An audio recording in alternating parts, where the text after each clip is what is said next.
با نام خدای مهربان. سلام، نور، برکت، عشق و زیبایی در خاندانتان. امیدوار هستم همگی خوب و صحت و سالم و بردم هستید. برنامه نوبتی کتابخانه است و امروز در برنامه با یک استاد، یک مهمان خوب هم صحبت هستیم، چون که شما بسیار در کامنتاری نوشتید که استاد رو بار دیگر به برنامه دعوت کنیم و اینک خواهش شما را بیان گفته استاد رو به برنامه دعوت کردیم. هم صحبت من است امروز در برنامه استاد آرتی قادر. استاد به برنامه خیلی خوش آمدید. تشکر که دیگر بار دعوت ما رو پذیرفتید. بگویید که چه حال و احوال دارید و زندگیتون در شهر دوشنبه چگونه پس سر می شود؟ با نام خدا همیشه ایجاز شود، قفل از لب و از زبان ما باز شود. بیشک پل از مهر و محبت باشد، هر نکته که با سلام آغاز شود. درود و عرض احترام به همه مشتاقان و هواداران این برنامه بسیار هم دیدنی شنیدنی، برنامه‌ای که از افتخارات ما، از دردهای ما، از همه مشکلات و از همه بگیم گرفتاری های ما اینجا صحبت می شود و من هم از هواداران و از مشتاقان همین برنامه هستم و آرزو میکنم که همه بینندگان این برنامه با بهترین فضیلت ها از افتخار ملی و از خودشناسی و از ننگ و ناموس و احترام گرامی داشت به همه مقدسات ملت، هویت ملت برخوردار باشند و این شب و روزها ما با همون کار و فعالیت مقرره خود در تئاتر و همچنین برای ترجمه فیلم ها به زبان تاجیکی در استودیوهای تلویزیون های کشور شغل می‌ورزیم و شکر که هستیم و هزاران شکر که در راه و خیابان ها دوستان وا میخورند و با احترام از هواداری خود، از اخلاص و از صمیمیت خود حرف میزنند. این به کس یک نیرو میبخشد، الهام میبخشد. همیشه باشید استاد، سلامت باشید. واقعا شما و شخصیت مثل شما افتخار ما نسل جوانتر است، افتخار ما نسل نوارس است و خدا کند که همیشه صحت باشید، سلامت باشید و عمر دراز خداوند برای شما عطا کند و خدمت های شایان برای ملت انجام بدهید. واقعا چرا من از خدمت برای ملت یادآور شدم استاد، شما در 2 سال پیش که وقتی که در همین منبر صحبت میکرد یک سخن گفتید که بعداً در دایره های گوناگون، در محافل گوناگون زیاد این سخن صدا داد، آیدش بحث صورت گرفت. شما گفتید ما چند نسل را بای دادیم و دیگر اونقدر شرح و تفسیر و واضح در این موضوع نرفتید. واقعا امروزا که به این سن سال رسیدید و عمر در فرهنگ و تاریخ و زبان و اخلاق این ملت سر و کار داشتید و تبلیغ و ترغیب کردید این چیز رو، واقعا هنوزم به همین باور هستید که ما چند نسل بای دادیم و فکر میکنید عاملش چی بود استاد که این نسل ما بای دادیم، یعنی باختیم این نسل رو و این در نهایت در پیامدش چی است برای یک ملت؟ و واقعا این بسیار دردناک است. منظورم واقعه های پردهشت آخر سالهای 90 بود و ما را اجباراً به جنگ شهروندی کشیدند و این جنگ برادرکش عنوان گرفت. واقعاً هم که شاید بر تاریخ بشری این خیلی شاید نشده بود که یک ملت گریبانگیری یک دیگر باشند و دهشت‌های زیاد، پیامدهای بسیار ناخوش و ناگواری آورد که بعداً من فکر می‌کنم یکی از عامل‌های این مشکلات ما، بدبختی‌های ما، پس رفتن قدر و مقام آموزگار، معلم و واقعاً جایگاه مکتب معارف خیلی پس رفت و یک خالیگاهی به وجود آمد. در اون خالیگاه دیگر جایگاه تئاتر و فرهنگ و ادب هم مثل که از بین رفت و هر گونه مسخره‌بازان و هنرهای کوچگی روی آب آمد و هنوزم دوام دارد و برای پس بردن ذوق مردم به هر وسیله، به خاطر غرضهای خودشان، به خاطر شاید پول و قوت و لایمیت کار کردن راه اندازی شد و بسیار دشوار بود. نمیدانم چی پیش راه اینها رو گرفتن. استاد شما به عنوان یک هنرمند از راه تئاتر و فیلم و این صحنه ها مشهور شدید، ولی چرا اینقدر دلتون به معارف این کشور میسوزد؟ چرا همیشه در هر صحبتتون، چی در خصوصی چی در روی منبرها، از معارف بیشتر صحبت میکنید، از کتاب بیشتر صحبت میکنید؟ چرا استاد؟ علتش چی است؟ یعنی شما چی را میبینید که اینقدر نگران این معارف این کشور هستید استاد؟ اینقدر نگران اخلاق این جامعه هستید؟ اینقدر نگران تعلیم و تربیت نسل نو هستید؟ علتش چی است استاد اینقدر به شدت در این موضوع حرف میزنید؟ دلیل جان این حرف نو نیست. نه، همه میدانند که پایه هر یک دولت و هر یک کشور، هر یک ملت این مکتب معارف است. اگر ژاپن با اینقدر دستاوردهای بزرگی تمدن، علم و عقل و اینجا رسیده است، یا آلمان یا دیگر کشورها، همه در پایه همین یعنی مکتب معارف یا تعلیم و تربیت. و من در چند مملکت‌های خارجی از جمله در فرانسه بودم، در امریکا بودم، در ترکیه بودم، در ایران بودم و دیدم که واقعا معلم و ما اصلا در دوران شوروی یاد داریم که مثلا کاتب رای کامیاب میگفتن کاتب حزبی و همه راهبرهای سطح دیگر از رئیس کلخاز و دیرکتور سرخاز همه و معلم احترام داشتن، ارج میگذاشتن و تمام مردم نیز در جامعه. مثلا ما در دهات بزرگ شدیم، مردم دهات اول اگر خواهی خورسنده یکان مراسم بنیاد میکرد، اول معلم طلبان بود در دهه ما. مثلا معلمان رو میطلبیدن، ضیافت میآراستند، احترام میکردن، بعد آنها راه اندازی میکردن برای برگزاری همون مراسم، همون توی سوری همون نفران. یعنی ببینید از این لحاظ وقتی که ما یکان اشتباهی میکردیم یا خطاگی میکردیم، گناهی میکردیم، اگر معلم یکان گوشتاب میداد ما رو، پدرامون با یک دو شباتی دیگر علاوه کرده آمده به معلم مثلا عرض سپاس میگفت. همون روزی که مثلا معلم مجبور شد یا نمیدونم چی بود، علتی بود که گفت که پول ما بیار، همون روز قدرش رفتن. خلاص کاستش باید به این راه نمیدادیم، مثلا باید به این راه نمیدادیم. فکر نمی‌کنم معلم دیگه مجبور بود که همین راه دبر رو دیگر نمیشد و باید این به این راه نمیدادیم. مثلا بسیار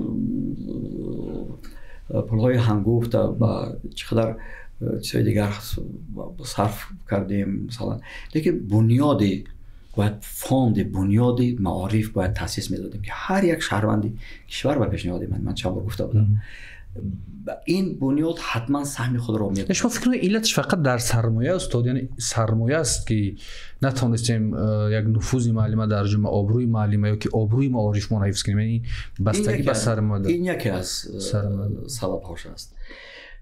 ولی بعداً وقتی من در دوره شوروی ببین دلیل جان از کودک میپرسیدن مثلا در دههای ما که تو فردا کلان شوی کی خواهی شد؟ حتما میگم معلم یا حواله‌آور یا چیزی و همین مانند که معلم حتما بیشتر، چون که میدانست که معلم چه قدر و قیمتی داشت. و بعدا دیگر در دانشگاه آموزگاری هم هر کس حواسی آمده من تعلیم گیرم و معلم شوم، خیلی با فکری من که خیلی این شوق و رغبت‌ها کاسته شد. حاضر بعضا در بعضی مکتب‌ها من میبینم، شاهد میشم، میبینم خیلی به نام معلم است لیکن خودش با تعلیم و تربیت محتاج است. یعنی اون شرف و اون مقام و اون اعتباری که معلم داشت اون رو در خودش ندارد. وای بر حالی شاگردانی وای این خیلی معلم ها. من فکر میکنم که در این ساحه خب هر چی گذشت لیکن حاضر مورد مرحله فرا رسیده است که باید یک انقلاب باید به وجود بیاید. ما باید معلمای بهترین تربیت کنیم و معاششون چون نیازمند نباشند. در دوره شوروی معلم چرا اعتبارش بلند بود؟ چون نیازمند نبود. خب معاش کافی میگرفت و بعد از این هم سوزشواری برای زمستان هم حتی خوراک چارواش تامین میشد که وای در فکر مثلا مشکلات روزگار نبود. یک مفهوم از برخورد نسل ها شما هم شنیدید که یک نسل جوان با نسل کلان برخورد میکند، ولی در یک کشور شاید این گزارش باشد، شاید این تجربه بزرگاشون بگیرند پیش روند، شاید با افتخار از گذشتهشان یاد کنند، ولی در ما امروز جوانی که مهاجر میشود یا دانش فرا گرفتن نمیتواند یا اخلاق شکسته است، چند مشکل هایی که دارد بار به دوش کلان سالا میپردازد که یکی از عامل ها و بدبختی هایی که ما داریم میگن این کلان سال های ما بودن که نتونستن شرایط درست در زمان گذشته برای ما مهیا کنند ما به یک جای برسیم. تا کجا گله همین نسل اصلا درست است، تا کجا درست نیست از نگاه شما؟ گله این نسل درست هم هست واقعا. یک همین حالت یا که بگوییم که بی‌طرفی با همه این اوضاع جامعه، این خودش خیانت است. ما در گذشته مثلا کلان سال اگر ما یک کار می‌فرمودند ما با جان و دل اجرا میکردیم، چقدر توصیف میشنیدیم ای قنزن بارک الله شعر امکش مثال، و اگر که سلام میدادیم هم مثلا همین خیلی یک سخنهای پرلطف میشنیدیم. یعنی خودی همون کلان سالها همین خیلی محیط میساختن برای تربیه. اگر یکان حرف ناجا میگفتیم حتما دعوت کرده میگفتن که تو پسری کی میشی، همین گپت وبال است، تو خودت اسلام میشی یا من پدرت میگم. همین خیلی تهدیدا میکردن، یعنی بی‌طرف نبودن.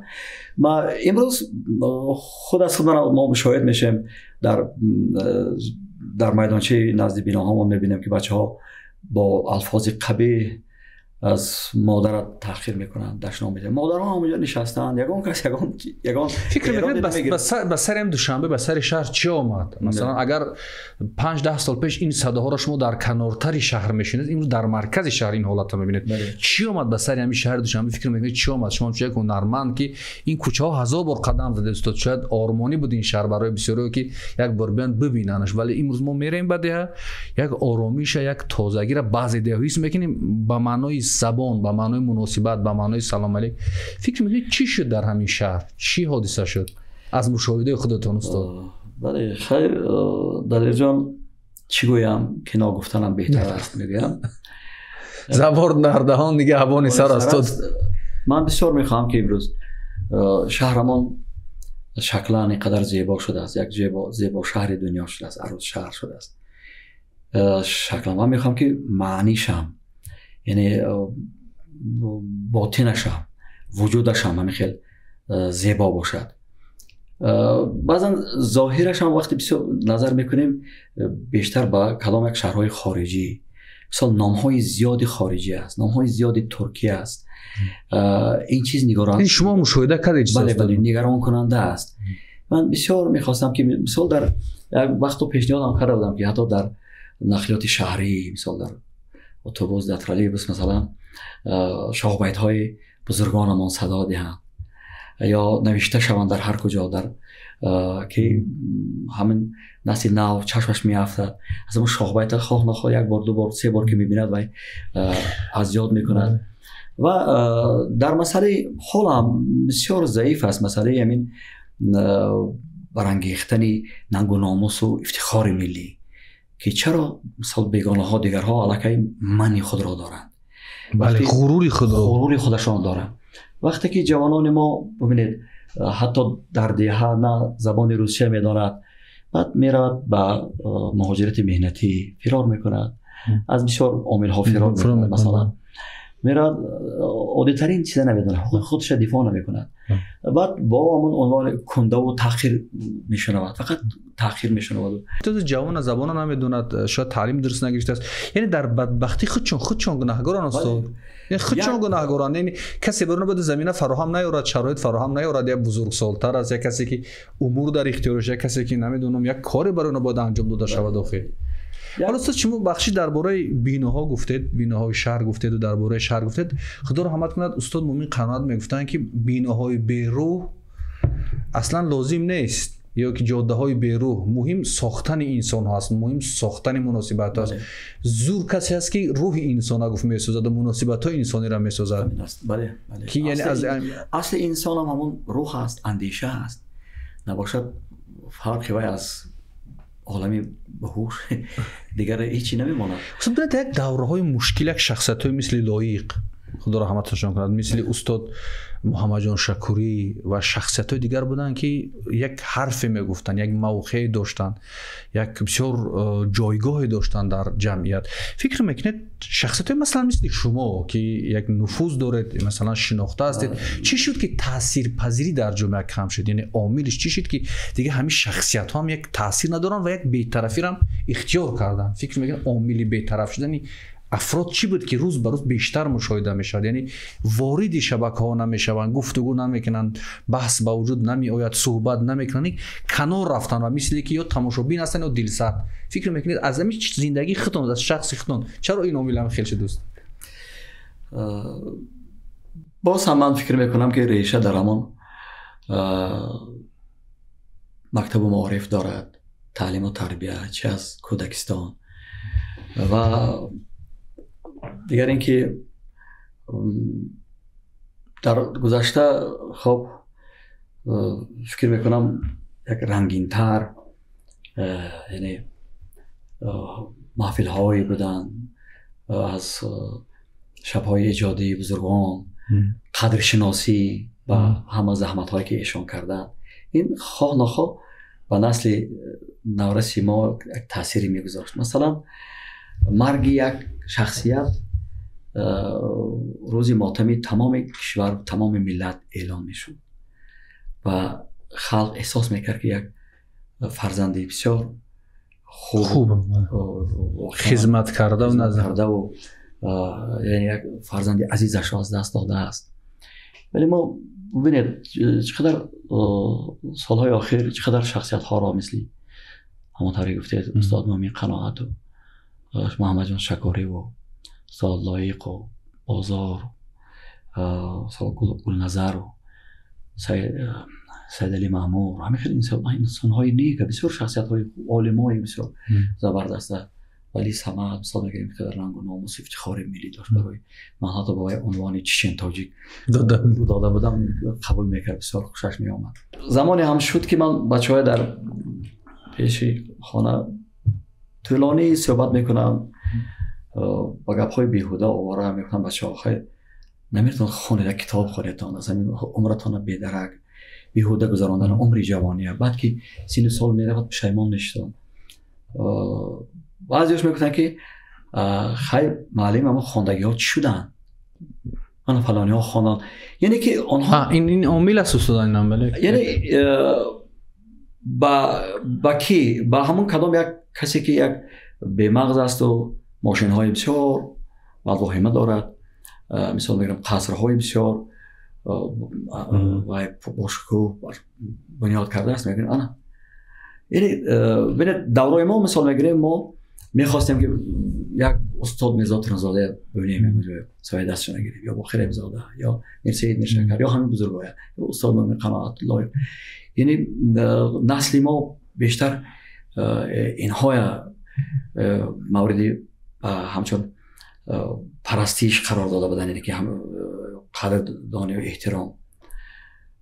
حاضر ثابت این بچه‌ها استاد شما فکر نمی‌کنید که ساختار عوض شده؟ یعنی ساختارها ما در جامعه دیگر زندگی داریم و سرمایه‌داری به شکل خشنش امروز خیلی رشد میکنه، مثلا در جامعه ما. خب اگر اون از یک راه درست باشد که جای گپ نیست، خدا نکنه از راه فساد و دزدی و اینا الگو شدن به اندیشه شما اومدن که جای یک شخصیت، یک فرهنگ و تمدن.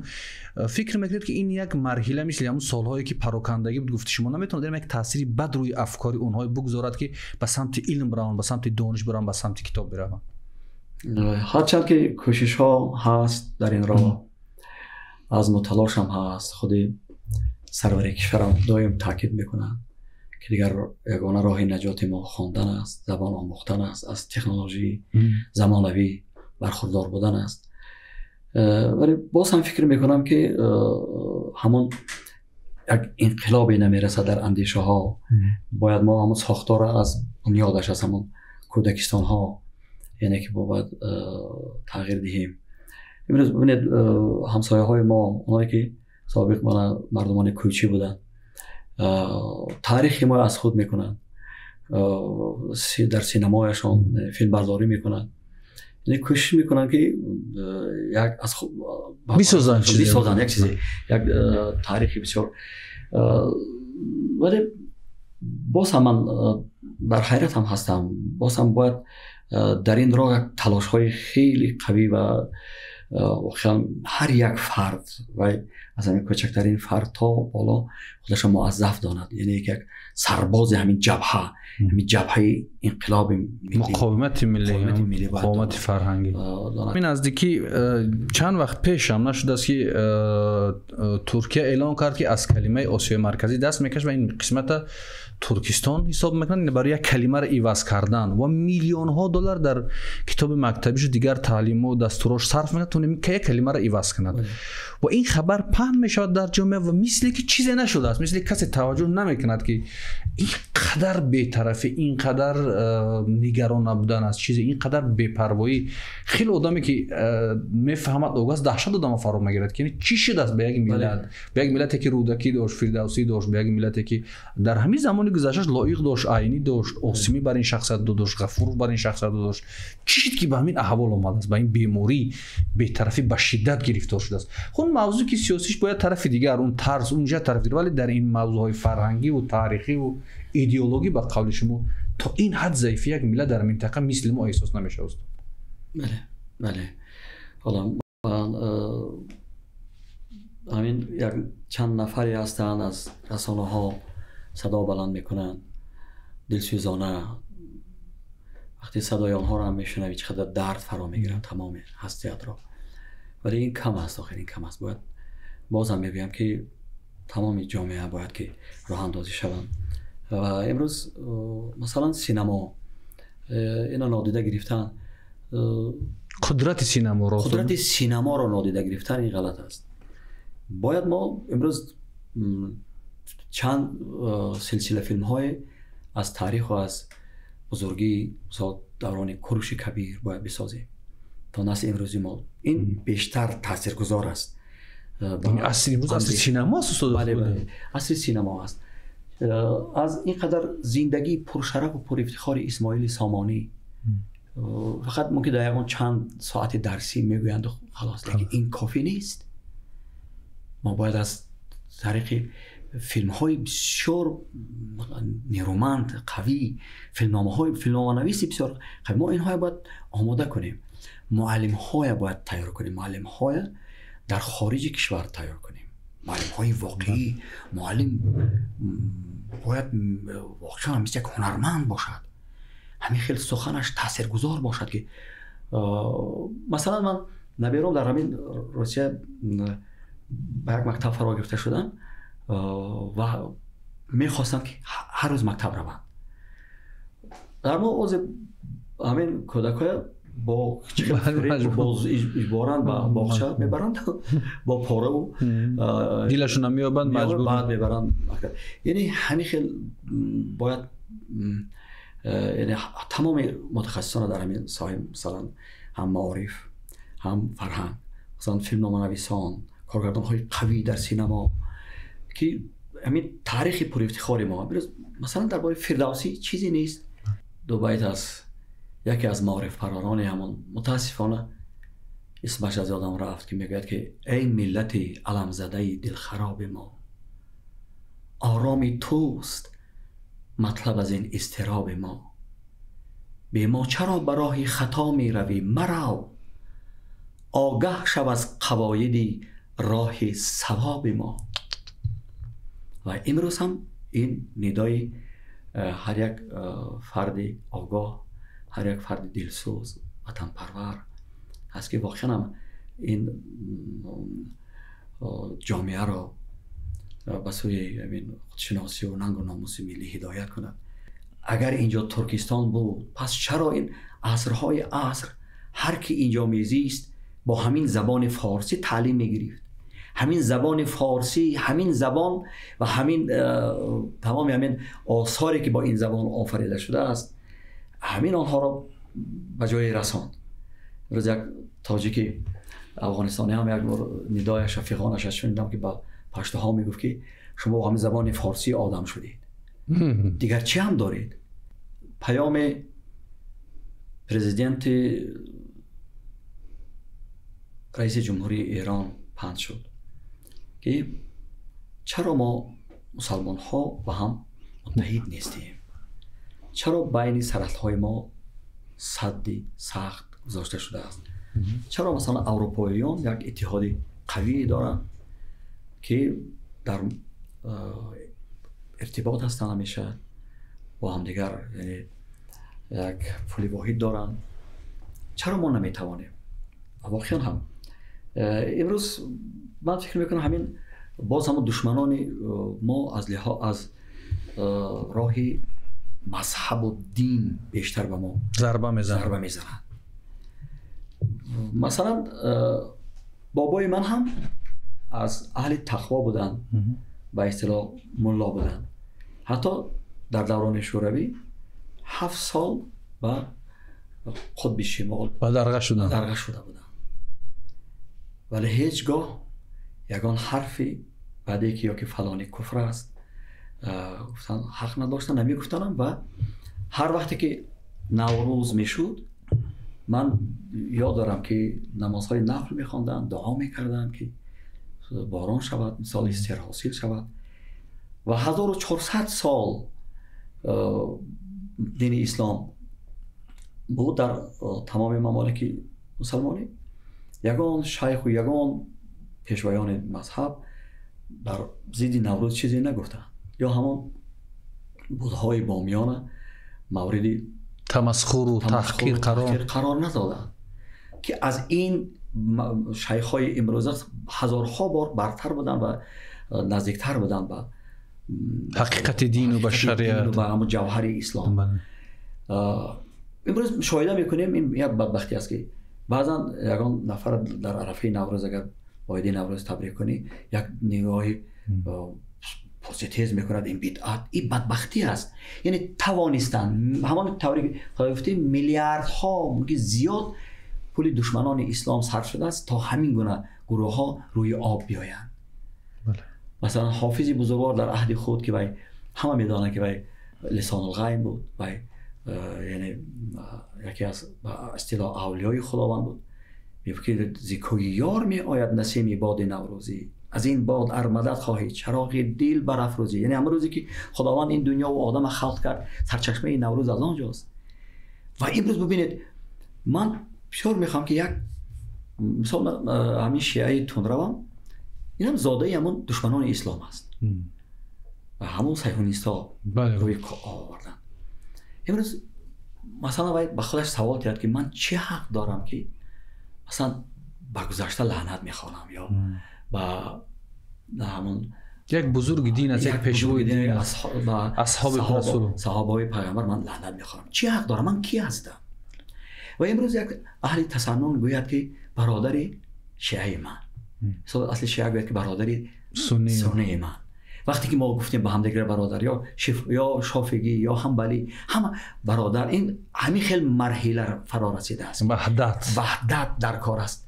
و وقتی که ما وقتی یکدیگر رو برادر میگوییم، انا همون هایی که این گروه های ارتجاعی با میلیاردهای خودشان روی آب میبرند و میان زهرآلود میکنند، مینه های خصوصا گمراه های ما که رفته میگن من مثلا کودکای میکشد یا که افراد بیگناه هم میکشد، میگن من شهید میشم.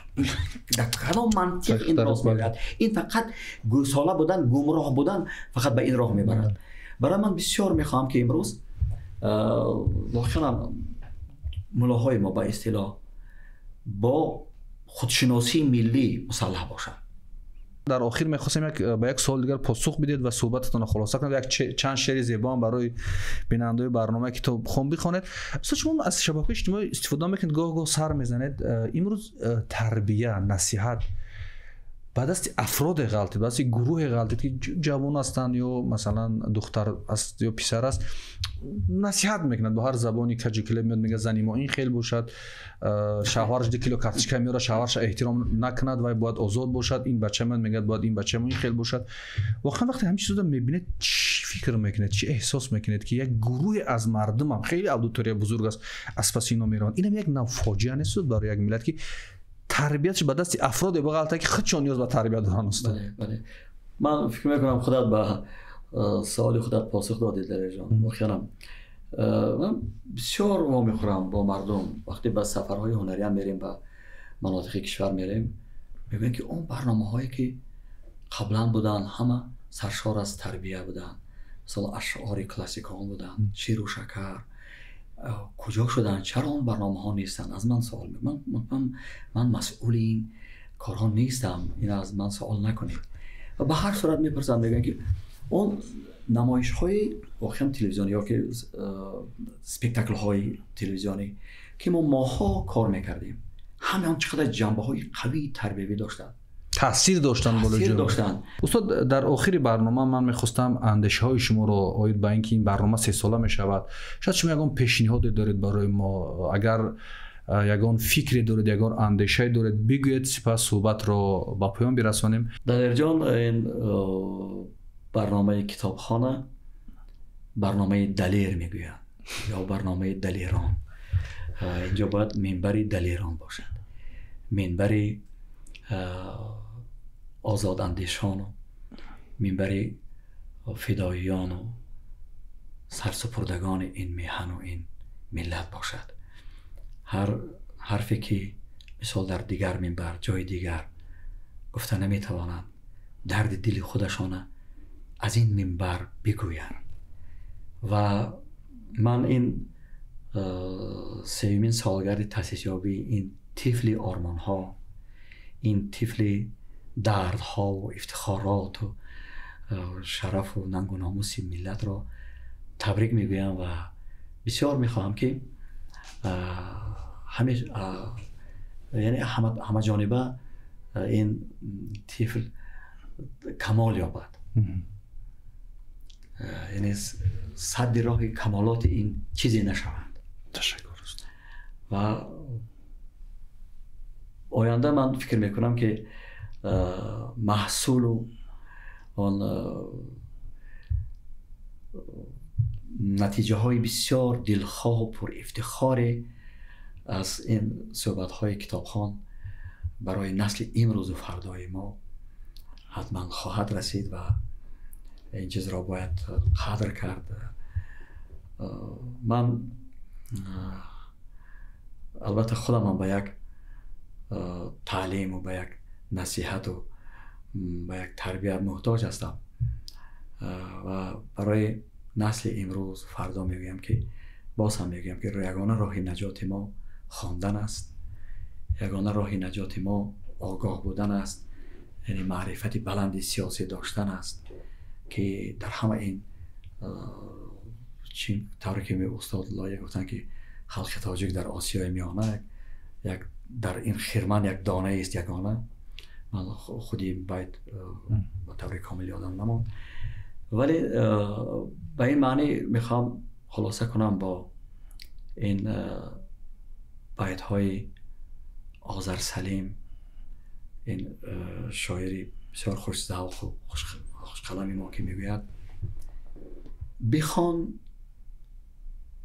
амрист яздонӣ, бале, бихон ҳарфест қуръонӣ, бале, бихон хондан кунад равшан чароғи фазли инсонӣ, бихон то осмон борад ба фарқат намнами раҳмат, бихон то боғи дил ёбад тароватҳои ирфонӣ,